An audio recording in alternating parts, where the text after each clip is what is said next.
ఓం శ్రీ మహాగణాధిపతయే నమః. సరస్వత్యై నమః. శ్రీ గురుభ్యో నమః. హరి ఓం. నారాయణం నమస్కృత్య నరం చైవ నరోత్తమం దేవీం సరస్వతీం వ్యాసం తతో జయముదీరయేత్. వ్యాసం వసిష్ఠనప్తారం శక్తే పౌత్రమకల్మషం పరాశరాత్మజం వందే సుఖతాతం తపోనిధిం. నారాయణునకు, నరోత్తమునకు, సరస్వతీదేవికి, వేదవ్యాసుల వారి దివ్య చరణారవిందములకు శతసహస్ర కోటి ప్రణామములు సమర్పిస్తూ, జయం అని పేరు కలిగినటువంటి మహాభారతంలో ఆది పర్వంలో పరమ పావనమైన దివ్యమైనటువంటి అనేకమైనటువంటి గరుత్మంతుని యొక్క దివ్య చరిత్రలు పూర్తి చేసుకుంటూ ఉన్నాం. కద్రువ శాపానికి గురి అయినారు. కద్రువ యొక్క బిడ్డలు నాగులు. శాపానికి గురైనటువంటి వారు, వాళ్ళలో ఆదిశేషుడు బ్రహ్మదేవుని గురించి ఘోరమైనటువంటి తపస్సు చేసి భూమినంతటినీ మోస్తూ పాతాళంలో నివసిస్తున్నాడు. ఆయన శేషునికి సహాయకులుగా మిత్రుడుగా ఉండవలసింది అని గరుడుని పిలిచి, ఇక నుంచి నీవు నాగులతో వైరం పెంచుకోవద్దని, శేషుడు చాలా మంచివాడని గరుత్మంతునికి తెలియజేశాడు బ్రహ్మదేవుడు. అటు తరువాత నాగులకు తల్లి అయినటువంటి కద్రువ ఇచ్చినటువంటి శాపాన్ని అనుసరించి వాసుకి ఆలోచించాడు. వాసుకి అని పేరు కలిగినటువంటి ఆయన ఎలా తప్పించుకోవాలి అని భావించాడు. ఐరావతుడు మొదలైనటువంటి ధర్మపరాయులైనటువంటి సోదరుల్ని, బంధువుల్ని పిలిచి శాపము నుండి విముక్తి పొందడానికి, తన తల్లి యొక్క శాపము నుండి ఎలా విముక్తి పొందాలి అని భావించి ఆలోచించాడు. మన తల్లి ఇచ్చినటువంటి శాపము అందరికీ తెలుసును కదా సోదరులారా. ఈ శాపము నుండి విముక్తి పొందడానికి మనం అందరం కలిసి ఏదో ఒక బ్రహ్మాండమైనటువంటి ఒక ఆలోచన చేయాలి. అందరికీ శాపాలు అప్పుడు విరుగుడి అవుతుంది. ఏ శాపానికైనా ఏదో ఒక విరుగుడు ఉంటుంది. కానీ తల్లి ఇచ్చినటువంటి శాపానికి ఎక్కడ ప్రతీకారం? తల్లి ఇచ్చినటువంటి శాపాన్ని అనుభవించవలసిందే. అవినాశి, అప్రమేయుడు, సత్యస్వరూపుడు అయినటువంటి బ్రహ్మదేవుడు ఎదుటనే తల్లి మనకు శాపం ఇచ్చింది. ఈ మాట వింటూనే నా హృదయం వణికిపోతున్నది. మనమందరం సర్వనాశనమయ్యేటువంటి సమయం ఆసన్నమైనది. ఓ సోదరులారా, తల్లి ఇచ్చినటువంటి శాపాన్ని అనుసరించి నాగవంశం మొత్తం సర్వనాశనమయ్యేటువంటి సమయం సమీపిస్తోంది. కాబట్టి ఈ మాట వింటే నా హృదయం భయం పుడుతోంది, దహించుకుపోతోంది. ఎందుకంటే మన తల్లి ఇచ్చినటువంటి శాపాన్ని బ్రహ్మదేవుడు కూడా ప్రతిఘటించలేదు. చూశారా? మీరందరూ జనమేజయుడు చేసేటువంటి యాగంలో మీరు భస్మమైపోదురుగాక అని శపిస్తే బ్రహ్మదేవుడు కూడా కాదనలేదు. ఈ కారణం చేత మనమందరం చక్కగా ఆలోచిద్దాం. ఈ పాములన్నిటికీ శుభం కలిగించేటువంటి విధంగా ఆలోచిద్దాం. ఆలస్యం చెయ్యకూడదు. మనలో బుద్ధిమంతులు, ఉపాయాన్ని ఆలోచించేటువంటి నేర్పరులు ఉన్నారు. ఈ శాపం నుండి మనం ఎలా విముక్తి అవ్వాలో ఒక్కసారి మనమందరం ఆలోచించండి. ఈ కష్టం నుండి మనం బయటపడదాం. పూర్వం దేవతలందరూ కలిసి గుహ నుండి వెలువడినటువంటి అగ్నిని రక్షించుకునేటువంటి విధంగా మనం మనల్ని రక్షించుకోవాలి. ఎవడూ రక్షించడు. సర్ప వినాశనానికి కారణభూతమైనటువంటి జనమేజయుడు ప్రారంభించే సర్పయాగం జరగకుండా ఏమి చెయ్యాలి, ఎలా చెయ్యాలి, ఈ యాగాన్ని ఏ విధంగా విఘ్నాన్ని కలిగించాలి, మనం ఎలా రక్షింపబడాలి ఆలోచించండి. వాసుకు చెప్పాడు. ఇక ఒక్కొక్కళ్ళు వాళ్ళ మాటలు చెబుతున్నారు. వాసుకు చెప్పినటువంటి మాటలు విని కద్రువ పుత్రులందరూ ఒక్కసారి నిశ్చేషితులైనారు. అక్కడ వారందరూ సమాలోచనలో పడ్డారు. బుద్ధిమంతులు అవటంతో ఒక నిశ్చయానికి వచ్చారు. కొందరు ఇలా అన్నారు, మనం ఒక పని చేద్దాం వాసుకి, మనం బ్రాహ్మణ వేషంలో జనమేజయ మహారాజు దగ్గరికి వెళ్ళి భిక్షుక రూపంలో వెళదాం. వెళ్ళి మనం బ్రాహ్మణం కదా, ఆశీర్వదిస్తే మన మాట వింటాడతడు. అప్పుడు ఈ యాగాన్ని నువ్వు చెయ్యవద్దు అని మనం ప్రార్థిద్దాం. ఇలా అన్నాడు ఒక ఆయన. ఇంకొకళ్ళు అంటున్నారు, మనలో పండితులు అనుకునేటువంటి వారు అతనికి మంత్రులుగా చేరుదాం. మనలో తెలివి కలిగినటువంటి మనం ఏం చేద్దామంటే ఆయన మంత్రులుగా చేరదాం. నమ్మకం కలిగేటట్టు ప్రవర్తిస్తాం. మనం ఏది చెబితే ఇది చేస్తాడు అనేటువంటి మాటలతో అతన్ని మన వశం చేసుకుందాం. జనమేజయుడు కార్యసిద్ధి కోసం ఎలాగూ మనల్ని సలహా అడుగుతాడు. అప్పుడు మనం నీవు బాగుపడాలి అంటే, మన రాజ్యం బాగుపడాలి అంటే ఏదో అని మాటలు చెప్పి ఈ సర్పయాగం జరగకుండా నివారిద్దాం. బుద్ధిమంతుల్లో ఉత్తముడైనటువంటి రాజు చాలామందికి ఇష్టమైనటువంటి మనలకు యజ్ఞం కోసం అడుగుతాడు. అప్పుడు మనం అందరం వద్దు అని చెబుదాం. ఈ విధంగా సలహా అడిగినప్పుడు యజ్ఞం గురించి అనేక భయంకరమైనటువంటి దోషాలున్నాయని ఆయన అడుగుతాడు కదా మహారాజు. అప్పుడు మనం ఏం చేద్దాము అంటే యజ్ఞం వద్దని చెబుతూ దీనిలో చాలా దోషాలున్నాయని ఏవేవో రకరకాలైనటువంటి కారణాలన్నీ చూపించి సర్పయాగాన్ని జరగకుండా చూద్దాం. లేదా సర్పయాగ విధానం తెలిసి రాచకార్యం చేయాలనుకునేటువంటి ఎవరైనా మనం కాదు రకరకాల దోషాలను ఉంటే వాళ్ళల్లో ఆయన పక్షాన కొందరు ఉంటారు. యాగ ఉపాధ్యాయుడు, యాగాన్ని చేసేటువంటి ఒక ఆయన ఉంటాడు. ఆయన ఏమీ కాదు నేను చేయిస్తాను అని ముందుకు వచ్చాడు అనుకోండి, ఒకవేళ అతన్ని కాటు వేసి చంపేద్దాం. యజ్ఞం చేయించేటువంటి వ్యక్తి గనక మరణిస్తే యజ్ఞం జరగదు.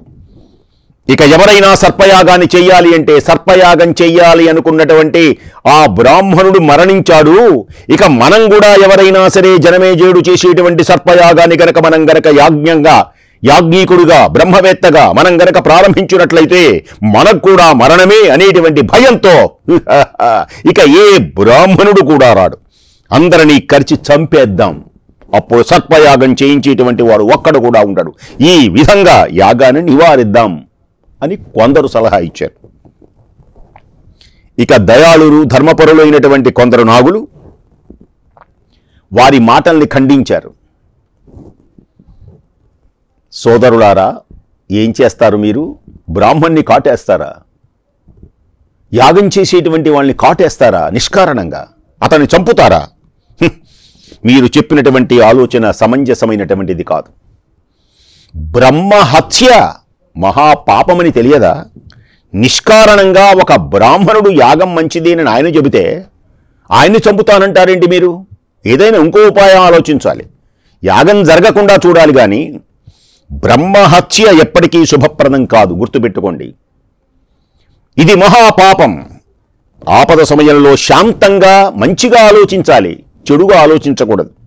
ఉత్తమ ధర్మాన్ని ఆచరిస్తూ ఆలోచించాలి. కష్టం ఎలా పోతుందా అని ఒకదాని తర్వాత ఆలోచించాలి. కష్టం పోవాలి కదా అని అధర్మాన్ని ఆచరిస్తే ప్రపంచంలోనే మనం నాశనమైపోతాం అని కొందరు చెప్పారు. కొందరు నాగులు అన్నారు, మనమందరం కామరూపులం, మనమందరం కామరూపులం కాబట్టి విద్యుత్తుతో కూడినటువంటి మేఘాల మాదిరిగా యాగాగ్నిలో మనం ఒక పెద్ద వర్షం కురిపిద్దాం. ఆ యాగగుండంలో ఉన్నటువంటి అగ్ని జ్వాలలన్నీ ఆపేటువంటి విధంగా చేద్దాం. అప్పుడు యాగం ఆగిపోతుంది. యజ్ఞంలో ఉపయోగించేటువంటి సుగ్భాండాలన్నీ మొత్తం అపహరించుకొని తీసుకొని వెళ్ళిపోదాం. అప్పుడు యాగానికి విఘ్నం కలుగుతుంది. యాగానికి వచ్చినటువంటి వందలు వేల జనాన్ని అందరం మనం బాధిద్దాం. అప్పుడు మనకు యజ్ఞ భయం అనేటువంటిది లేకుండా ఉంటుంది. ఇలా చెప్పారు. రకరకాలుగా చెబుతూ ఉన్నారు. లేని పక్షంలో అక్కడ ఉన్న భుజింపదగినటువంటి పదార్థాలు ఉంటాయి కదా, యాగానికి ఉపయోగించేటువంటి వాటి మీద మలమూత్ర విసర్జన చేద్దాం, కలుషితం చేద్దాం, భోజన పదార్థాలన్నీ పనికి రాకుండా చేద్దాం. ఇలా కొందరు చెప్పారు. ఎవరికి వాడు ఏదైతేనే యాగం ఆగాలి. మరికొందరు అన్నారు, మనమే యజ్ఞం చేయించే ఋత్విక్కులుగా ఉండి దక్షిణగా యాగాన్ని మీకు ఏ దక్షిణ ఇవ్వమంటారంటాడుగా. మనమే ఋత్విక్కులుగా ఉందాం, కామరూపలం కదా, మనమే ఋత్విక్కులుగా వెళ్ళి అప్పుడు మహారాజు మీకు ఏ దక్షిణ కావాలని అడుగుతాడు. మీకు ఏం కావాలో కోరుకోండి అంటాడు మహారాజు. అప్పుడు మనం ఏం చేద్దాం? యాగాన్ని నిలపమని కోరదాం. మన రాజు మన కోరిక మన్నించి ఆ సర్పయాగాన్ని ఆపివేస్తాడు అన్నారు కొందరు. కొందరన్నారు, ఇలా రకరకాల నాగులు అందరూ చర్చించుకుంటూ ఉన్నారు వాసుకితో. తల్లి అయినటువంటి కద్రువ పెట్టినటువంటి శాపానికి జనమేజయుడు చేసేటువంటి సర్పయాగంలో ఆహుతి కాకుండా మనం ఉండాలి. అది వాళ్ళ యొక్క భావన.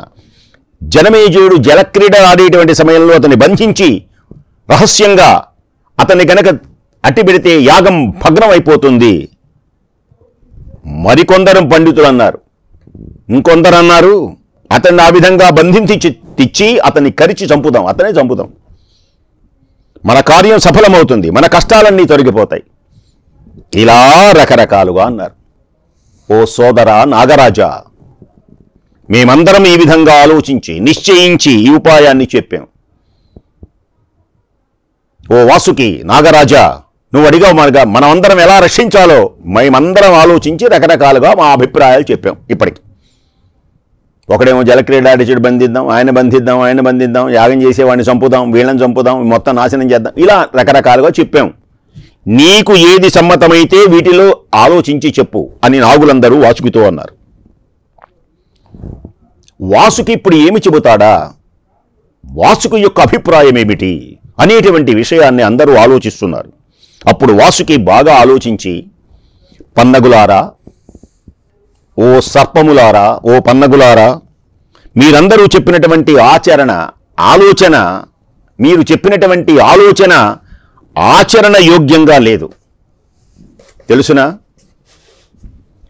నేను చెప్పే ఆలోచన మీకు సమ్మతం అయితే అది కూడా ఆచరణ యోగ్యం కాదు.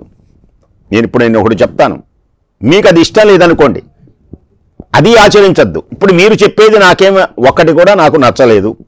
ఇప్పుడు నేను చెబుతాను, నేను చెప్పేది మీకు నచ్చితే సరే, నచ్చకపోతే అది ఆచరణ కుదరదు. ఈ పరిస్థితిలో మీ అందరి మేలు కోరి నేను ఒక మాట చెబుతున్నాను, వినండి.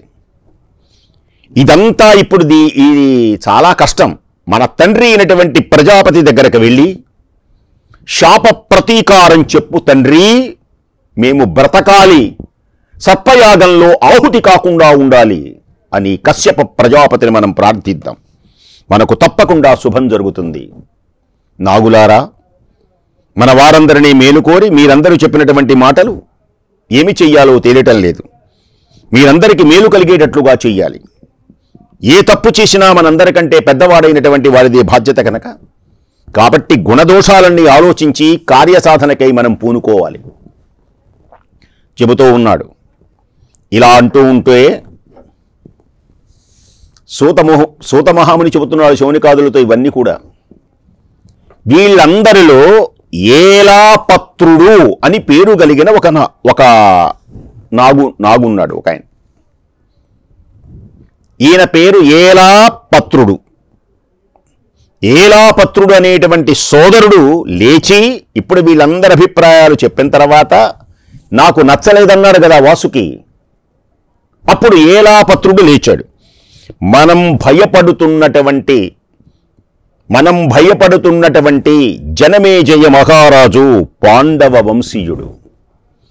ఈ యజ్ఞం జరగదు అనేటువంటిదే లేదు నాకు తెలిసినంత వరకు.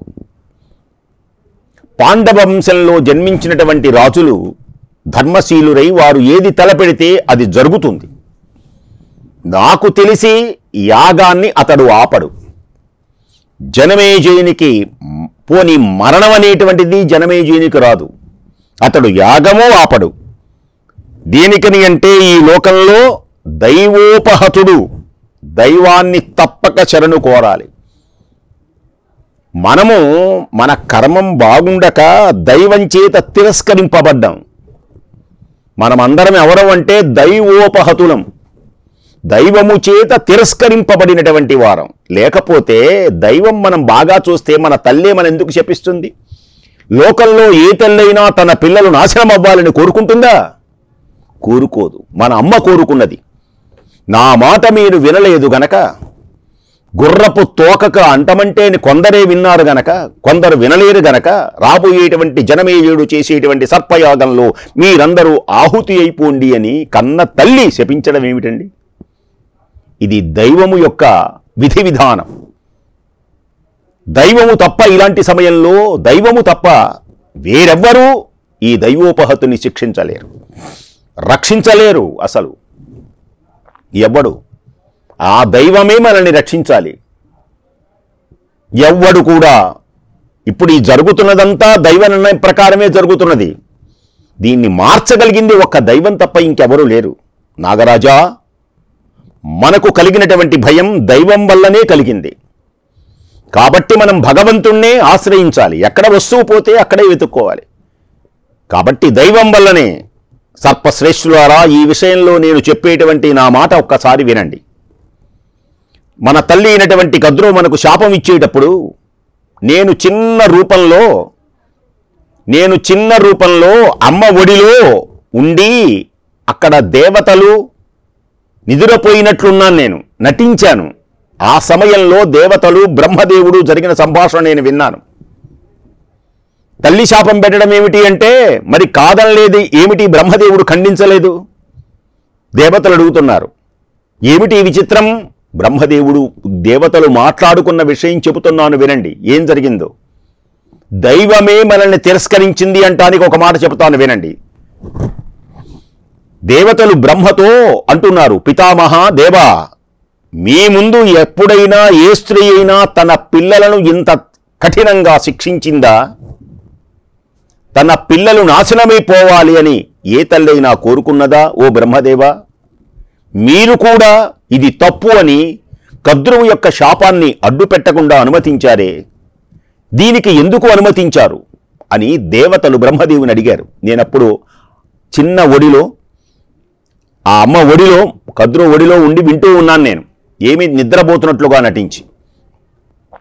అప్పుడు బ్రహ్మదేవుడు అంటున్నాడు దేవతలతో, అనేక సర్పాలు చాలా క్రూరమైనటువంటివి. దేనికని నేను మెదలకుండా ఊరుకున్నాను అంటే అన్ని సర్పాలు ఆహుతి అవ్వవు. సర్పయాగంలో అందరూ మరణిస్తారు అని శపించినా బ్రహ్మదేవుడు ఏమంటున్నాడు అంటే అసలు సర్పాలు క్రూరమైనవి, తీక్ష్ణమైనటువంటి విషపూరితాలు కలిగినటువంటివి, ప్రజలకు హితం కోరేటువంటి వాణ్ణి కాబట్టి అప్పుడు నేను శాపాన్ని నివారించలేదు. ఏ సర్పాలు నీచాలో, పాపకర్ములో, విషపూరితాలో అటువంటి వాటికి వినాశనం తప్పదు. ఇవి నిష్కారణంగా కొందరిని కాటు వేసి చంపుతాయి. పాపకార్యాలు చేస్తాయి ఈ పాములు. విషపూరితములై ఉంటాయి కొన్ని పాములు, అన్ని పాములు ఉండవు. అందరూ మంచివారు ఉండరు, కొందరు చెడ్డవారు ఉంటారు. అధర్మం చేసేటువంటి వాడు, నిష్కారణంగా సజ్జనులను హింసించేటువంటి వాడు ఏనాటికైనా నశింపవలసిందే. బ్రహ్మదేవుడు అంటున్నాడు, కాబట్టి ప్రజలకు హితం కోరేటువంటి వాడిని, కాబట్టి నేను ఆ శాపాన్ని నివారింపలేదు. ఏమి హితం? ఏ సర్పాలు నీచాలో, పాపకర్ములో, విషపూరితాలో అటువంటి వారికి వినాశనం తప్పదు. ధర్మాచరణలు ఉత్తములైనటువంటి సర్పాలు ఎటువంటి హాని జరగదు. చూడండి ఎంత ఉంటాయో మన గ్రంథాలలో. ధర్మ మార్గంలో నడిచేటువంటి వాడికి ఏనాటికైనా విజయమే. ఏ నాటికైనా సత్యమే జయించి తీరును, ఏ నాటికైనా ధర్మమే జయించి తీరును. ధర్మ మార్గంలో నడిచేటువంటి వాడికి ఏ ఆపద జరగదు. భయంకరమైనటువంటి యాగము సమీపించినప్పుడు తప్పకుండా ఉత్తమమైనటువంటి సర్పాలకు మోక్షం కలుగుతుంది. వాళ్ళు ఆహుతి కారు. ఆహుతి అయ్యేటువంటి వారు విషపూరితాలై దుర్మార్గులైనటువంటి పాపవర్తనుడైనటువంటి విషపూరితముతో ఉన్నటువంటి ఏ సర్పములు ఉన్నవో అవే ఆహుతి అవుతాయి. ఉత్తమమైనటువంటి కర్మాచరణ చేసేటువంటి వారికి ఆ యాగములో అసలు వాళ్ళు ఆహుతి కారు, వాళ్ళకు మోక్షం కలుగుతుంది. ఈ విషయాన్ని మీకు చెబుతున్నాను వినండి. అంటే మనమందరం మరణించాం. ఇంకొక విషయం ఉన్నది. యాయావర వంశంలో జరత్కారుడు అని పేరు కలిగినటువంటి ఒక ఋషీశ్వరుడు పుడతాడు. బ్రహ్మదేవుడు చెప్పేటప్పుడు నేను విన్నాను. యాయావర వంశంలో జరత్కారుడు అని పేరు కలిగినటువంటి ఒక ఋషీశ్వరుడు పుడతాడు. అతడు మహాతపస్వి, అతడు జితేంద్రియుడు, తపోధనుడైనటువంటి జరత్కారునకు ఆస్తికుడు అని పేరు కలిగినటువంటి ఒక కుమారుడు ఉదయిస్తాడు. అతడే ఆ జనమేజయుడు చేసేటువంటి యజ్ఞాన్ని నివారిస్తాడు. ఇక మన వల్ల ఎవ్వరి వల్ల కాదు. ధర్మాత్ములైనటువంటి నాగశ్రేష్ఠులు ఈ విధంగా శాపము నుండి బయటపడతారు. అప్పటికి కొందరు ఆహుతవుతారు, కొందరు మిగిలి ఉంటారు. వాళ్ళే ధర్మాత్ములు. ఆ ధర్మాత్ములైనటువంటి ఈ నాగులందరినీ ఆ ఆస్తికుడు రక్షిస్తాడు. అప్పుడు దేవతలు ప్రశ్నించారు, మునిశ్రేష్ఠ, మహాతపస్వి తేజస్శాలైనటువంటి జరత్కారుడు, ఎవరి గర్భంలో జరత్కారుడు, ఎవరి గర్భం ద్వారా ఆస్తికుడు జన్మిస్తాడు? బ్రహ్మదేవుడు చెప్పాడు, జరత్కారునికి సనామ్ని, అంటే అదే పేరు కలిగినటువంటి ఒక అమ్మాయితో పెళ్ళవుతుంది. జరత్కారుడు జరత్కారి భార్య పేరు, అదే పేరు కలిగినటువంటి అమ్మాయినే చేసుకుంటాడు రాబోయే కాలంలో. అతని యొక్క నియమం అది. ఆ జరత్కారుడు జరత్కారి అయినటువంటి ఆ స్త్రీ వలన ఆస్తికుడు జన్మిస్తాడు. కాబట్టి జరత్కారునకు సనామ్ని కన్యతో వివాహం జరిగినప్పుడే ఇది జరుగుతుంది. జరత్కారి జరత్కారుని యొక్క శక్తిని తన గర్భంలో ధరిస్తుంది. శక్తివంతుడైనటువంటి కుమారుడు పుడతాడు. సర్పరాజు అయినటువంటి వాసుకు యొక్క సోదరి ఉన్నది, జరత్కారువు, జరత్కారి. ఇప్పుడు ఈ వాసుకి ఉన్నాడుగా, వాసుకేక ఇప్పుడు ఇవన్నీ సమావేశం పరిచింది. ఆ వాసుకికే చెల్లెలు ఉన్నది, ఆమె పేరే జరత్కారి, జరత్కారువు. లేకపోతే ఈమెను జరత్కారునికిచ్చి పెళ్లి చేయాలి, అప్పుడు పుడతాడు ఆస్తికుడు. ఆస్తికుని వల్లనే ఈ నాగజాతి మొత్తం రక్షింపబడుతుంది అని, శాపం నివారింపబడుతుంది అని తెలియచేశాడు. అప్పుడు ఏలా పత్రుడు చెప్పాడు ఈ మాట, ఈ విధంగా జరుగునుగాక. అలాగే దేవతలకు బ్రహ్మ చెప్పాడు. బ్రహ్మ దేవతలందరూ కూడా ఈ విషయాన్ని విని బ్రహ్మలోకానికి వెళ్ళిపోయినారు. కాబట్టి ఏలా పత్రుడు అంటున్నాడు, సోదరా వాసుకి సోదరి అయినటువంటి జరత్కారునికిచ్చి వివాహం చేయడానికి యాచించండి. ఆ జరత్కారువు ఎక్కడ ఉన్నాడో తెలుసుకోండి. ఆ విధంగా చేస్తే మనకు మోక్షం కలుగుతుంది అని వాసుకి ఎప్పుడైతే ఏలాపత్రుడు చెప్పాడో, ఏలాపత్రుని యొక్క మాటలు విని సర్పాలన్నీ సంతోషించినాయి. ఈ సర్పాలు ఇందాకేం చెప్పినాయి, రకరకాలు చెప్పినాయి. వాణ్ణి చంపుదాం, వీణ్ణి చంపుదాం, అసలు యాగాన్ని నాశనం చేద్దాం, అసలు జనమేజయుడిని కాటేజ్ చంపేసేద్దాం. అసలు ఇవి కాదు, ఇవి ఏమీ జరగవన్నాడు ఏలాపత్రుడు. ఇది దైవ నిర్ణయం. అతడు జీవించే ఉంటాడు, అతనికి మరణం మన వల్ల కలగదు. ముందు మనల్ని రక్షించుకోవాలి అంటే వాసుకు యొక్క సోదరి అయినటువంటి జరత్కారునికిచ్చి పెళ్లి చేయాలి, వెతకమన్నాడు. ఈ మాటలు సంతోషించారు. అందరూ బాగున్నాయి అనుకున్నారు, ప్రశంసించారు. ఆనందాన్ని పొందినాయి, అన్నీ చాలా సంతోషాన్ని పొందినాయి. ఆనాటి నుంచి వాసుకి తన సోదరి అయినటువంటి జరత్కారువునకు చాలా జాగ్రత్తగా చూసుకుంటూ ఎంతో ఆనందంగా ఉన్నారు. కొంతకాలం గడిచింది, కాలం జరుగుతూ ఉన్నది. జనమేజయుడు యాగం చేయాలిగా, చాలా ఉన్నది. కానీ వీళ్ళకి భయంగానే ఉన్నది. కాలం గడుస్తున్నది. దేవతలు రాక్షసులు ఇంతలో అమృతం కోసం సముద్రాన్ని మధించారు.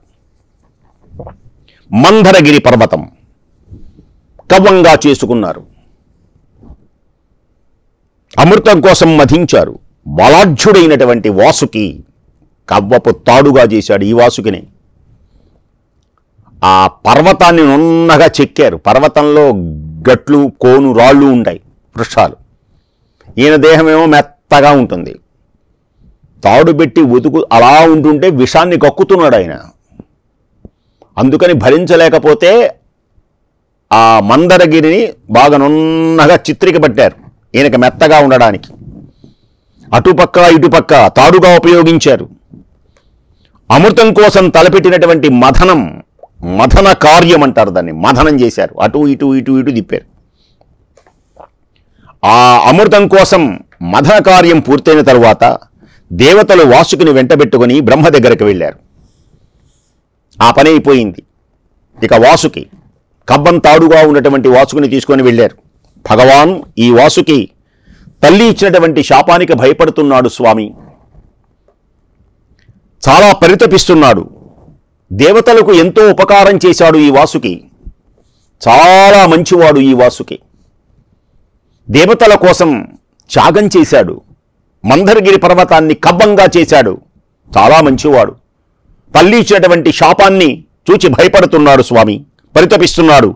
ఈ వాసుకి హృదయంలో ఉన్నటువంటి బాధను మీరే తొలగించాలి. ఇతడు బంధువుల కోసం, సోదరుల కోసం మేలు చెయ్యాలి అనుకుంటున్నాడు. తన సోదరులు అందరూ కూడా బ్రతకాలి అనుకుంటున్నాడు. జనమేజయుడు చేసేటువంటి సర్పయాగంలో వీళ్ళందరూ ఆహుతి అవ్వమని తల్లి శాపం పెట్టింది. దాని నుంచి రక్షించుకోవాలి, తను రక్షించుకోవాలి, తన సోదరులు రక్షించుకోవాలి అనేటువంటి అందరి హితం కోరుతున్నాడు. మాతృశాపానికి చాలా వేదన పడుతున్నాడు. ఈ నాగరాజు మనందరికీ సహాయపడతాడు స్వామి, మా అందరికీ సహాయం చెయ్యాలనేటువంటి కోరికతో ఉన్నాడు స్వామి, మీరు అనుగ్రహించి ఇతని యొక్క మనస్తాపాన్ని తొలగించాలి అని అమృత మథనమైన తర్వాత వాసుకిని తీసుకొని వెళ్ళారు దేవతలందరూ. బ్రహ్మదేవుడు అన్నాడు, దేవతలారా,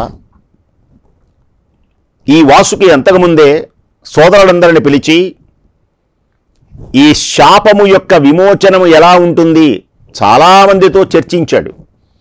ఆ చర్చించేటువంటి సమయంలో ఏలాపత్రుడు అనేటువంటి ఆయన వాసుకి సమక్షంలో నేను పూర్వంలో ఏదైతే చెప్పానో ఆ చెప్పినటువంటి మాటయే, అంటే ఏదది, వాసుకి చెల్లెలైనటువంటి జరత్కారుడు అని పేరు కలిగినటువంటి మహర్షికిచ్చి పెళ్లి చేస్తే వాళ్ళకి ఆస్తికుడు అని పేరు కలిగినటువంటి కుమారుడు పుడితే అతని వల్ల ఈ సర్పాలన్నీ కూడా రక్షింపబడతాయి అనేటువంటి మాట చెప్పారు. అదే సత్యం, సత్యం, సత్యం.